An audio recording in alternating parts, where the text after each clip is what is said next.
My name is Lena, and I'm 24 years old. I live in a quiet village in the north. When I was a little girl, I dreamed of a simple, happy life. I wanted to find a good man, get married, have a couple of children, and live in a small, cozy home. I used to think love was simple, but I was wrong. I met Leo when I was 20.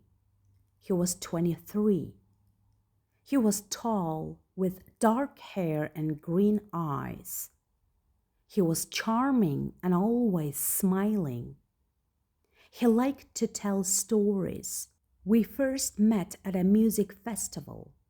He asked for my phone number and I gave it to him.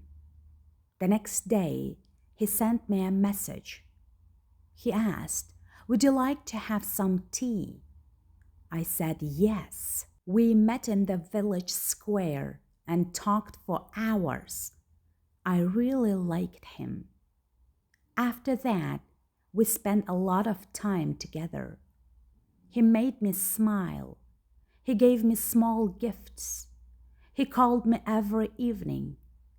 After 4 months, I told him, "I love you." He said, "I love you too." I believed him completely. We stayed together for a year.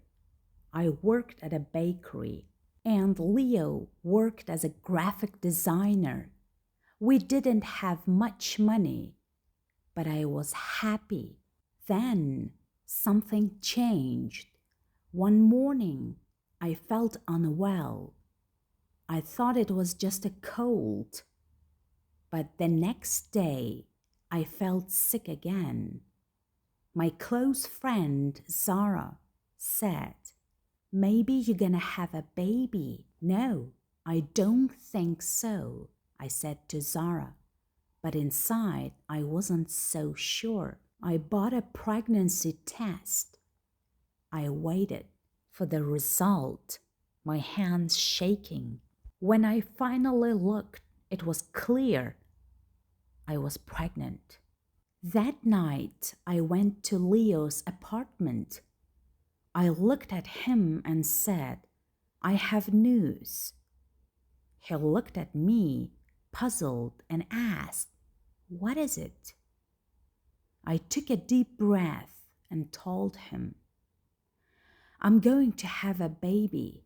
He went completely silent. He stared at the floor for a long time without speaking. Then he finally said, "Are you sure?" "Yes," I replied. "I did a test. I'm sure." He stood up and walked to the window, looking outside. He didn't look at me when he said, "This isn't a good time." I felt a chill inside me. "I'm not ready to be a father," he said. My stomach twisted. "But we love each other," I whispered. He said nothing.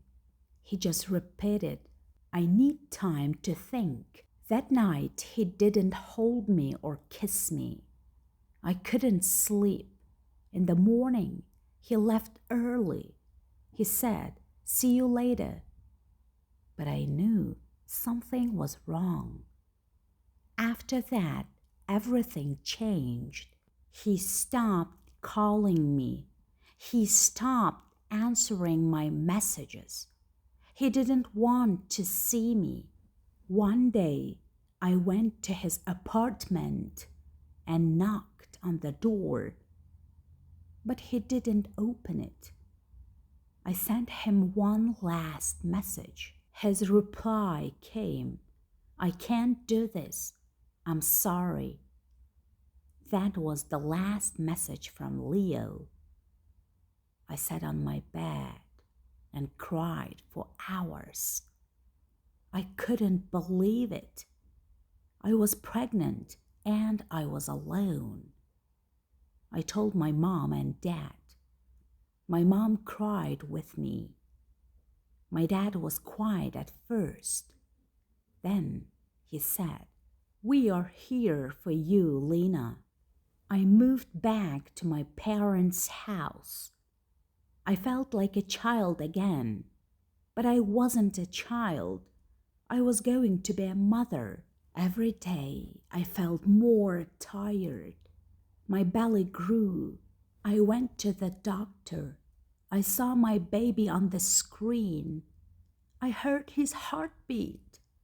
I smiled and cried at the same time. I worked at the bakery until the baby was almost ready to come. I bought small clothes and a baby bed. I wanted to be ready. One night I felt strong pain. My mom took me to the hospital. The nurse said, "You will have the baby tonight." I was scared. The pain was strong. I held my mom's hand. After many hours, I heard a baby cry. The nurse said, "It's a boy." They gave him to me. He was small, soft, and warm. I looked at him and smiled. "Hello, baby," I said softly. "I'm your mom." I named him Alex. He was sweet. I stayed in the hospital for 2 days. Then we went home. My mom helped me with Alex. But at night, it was just me and my baby. Alex cried a lot. I was very tired. I didn't sleep much. I changed his diapers, fed him, and held him when he cried. Sometimes I sat on the bed and cried too. I was so tired. But I looked at his small face, kissed him, and said, "I love you." Leo never came back. He never called or asked about Alex. One day, I saw him in town. He walked right past me, looked at me for a second, then looked away. He didn't say a word. I wanted to scream, to ask him, "How can you leave your son?" But I stayed silent. I just looked down at Alex, sleeping in his stroller. When Alex was 5 months old, I went back to work. My mom watched him while I worked at the bakery. I missed Alex every single minute, but I needed the money. At work, I smiled and greeted customers, carried heavy trays, and stood on my feet for hours. When I got home, I was exhausted, but Alex needed me. I cooked dinner, cleaned, fed Alex, bathed him, and put him to sleep. I never stopped. One night, after Alex was asleep, I sat in the kitchen, drinking cold tea and staring at the wall. My eyes felt so heavy.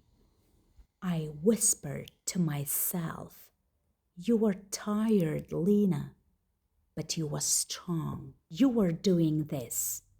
And I smiled because I wasn't just a woman anymore. I was a mother. Alex grew fast. He smiled more every day. When he was 6 months old, he could sit by himself and play with his small toys. I watched him and smiled. Sometimes I cried too. I was so proud of him. Every day was busy. I worked, cleaned, and took care of him. But he gave me strength. He was growing into a strong, smart boy, and I knew he would protect his mom one day. I didn't have many friends anymore. My old friends didn't visit much. They had busy lives. They went out in the evenings and shared happy pictures online. I stayed home, watching cartoons with Alex. I sang to him when he cried and told him, "You are not alone. I'm here." My mom helped me a lot. She held Alex when I took a shower. She made dinner when I was too tired. My dad didn't talk much, but he played with Alex and made him laugh. I was very thankful for my parents. Without them, life would be much harder. Sometimes I saw Leo in town. He never said hello. He just walked past like he didn't know me. One day, I was holding Alex in my arms. Leo looked at us for a second, then walked away. I held Alex closer and kissed his head. In my heart, I whispered, "You don't need him. I will give you everything." Money was a big problem. My job at the bakery didn't pay much. I only bought what we needed: baby food, diapers, and warm clothes for Alex. I didn't buy anything for myself. I wore old jeans and simple shirts. I didn't care how I looked. I only cared about Alex. At work, I was quiet. I did my job and smiled at customers. But inside, I felt tired. My feet hurt, my back hurt, but I always said I'm okay. When Alex was sick, I stayed home. My boss wasn't happy. He said, "You can't miss so many days." I said, "My baby needs me." He replied, "Be careful. You need this job." I felt scared. I didn't want to lose my job. I needed it for Alex. At home, Alex started to stand up. He held onto the sofa and smiled, looking so proud. I clapped and said, "Good job." He laughed. His laugh made me so happy. It made our small house feel warm. One evening, Alex had a fever. His head was hot, and he cried, refusing to eat. I called the doctor, who said, "It may be a virus. Keep him cool and give him water." I held him all night, not sleeping, so afraid. I sang soft songs and kept repeating, "Please get better." In the morning, he still had a fever. My mom said, "Let's go to the clinic." We went, and the nurse gave Alex some medicine. She said, "He will be okay." I felt so much better. I kissed Alex's warm cheek. Alex grew stronger again. He started walking at 13 months. He fell many times, but he always got back up. I clapped for him, and he smiled, showing all his little teeth. My heart felt so full. "You are so brave," I told him. Time passed quickly. Alex turned 2. He started to talk more, saying things like "mama," "ball," and "milk." He loved to dance and play with socks and shoes. I laughed when he put his tiny foot into my big shoe. He looked so serious. One Sunday, I took him to the park. He ran on the grass and saw other children. Waving at them, I sat on the bench and watched him. The sun was warm, and I felt a sense of peace. Then I saw Leo again. He was at the other end of the park with another woman. They were holding hands. I looked away. I didn't want Alex to see him. Alex didn't know him. Leo was his father, but he wasn't in Alex's life. That night, I thought about that moment. I didn't cry. I just sat on the bed and looked at the wall. He chose to walk away. I will not wait for him. I will not beg. I looked at Alex. He was asleep, looking safe and sweet. I whispered, "You have me, and that's enough."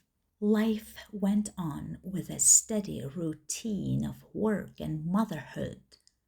Lena gave all her love and energy to Alex, watching him grow into a kind and happy boy. He was polite to everyone, always offering a shy smile or a helping hand. Lena knew his kindness came from her, a sign of the person she tried to be even when life was tough. One evening, while they were coloring, Lena told Alex it was almost time for him to start school. His eyes lit up. "School?" he asked, bouncing with excitement. "Can I have a blue backpack and football boots?" Lena's heart swelled. She promised him the best blue backpack and the coolest football boots she could find. The first day of school arrived. Alex, with his bright blue backpack and shiny new shoes, walked into the classroom, holding Lena's hand, a brave little smile on his face. Lena felt a little nervous, but also pride. Months later, at a parent-teacher meeting, Alex's teacher smiled at Lena. "You are doing an amazing job, Miss Lena," she said warmly. "Alex is such a wonderful boy. He's kind to his classmates, eager to learn, and always has a happy spirit. He's doing so well." Hearing those words, that Alex was a wonderful boy and that she was a wonderful mom, was like a warm light filling her chest. It confirmed everything she had hoped for. Yes, she was poor. She was still counting every coin, making every meal stretch, and wearing her old, faded clothes. But in that moment, she knew she was on the right path. These hard days would pass. Her boy would grow. And with the kindness and strength she taught him, he would do well. Lena knew in her heart that her son would have a better future because of her deep love and all the sacrifices she made for him.